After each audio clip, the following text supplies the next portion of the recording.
स्वामीचं उत्तर, मी तुझी परीक्षा घेत नाही, मी तुझे संरक्षण करत असतो. कधी वाटतंय तुला सोडलंय, पण प्रत्यक्षात मीच तुला सावरतो.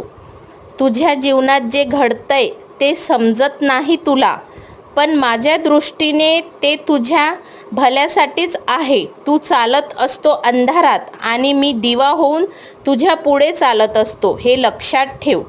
तुझ्या एका हाकेसाठी मी सदैव तयार आहे. फक्त तू विश्वास ठेव आणि चालत राहा, कारण मी कधीच तुझी साथ सोडणार नाही. स्वामी आपल्याशी बोलतंय हृदयातून. हा लेख फक्त वाचू नका, अनुभव घ्या. तुमच्या एखाद्या जवळच्यालाही ही आठवण करून द्या, तू एकटा नाहीस, स्वामी आहेत. श्री स्वामी समर्थ.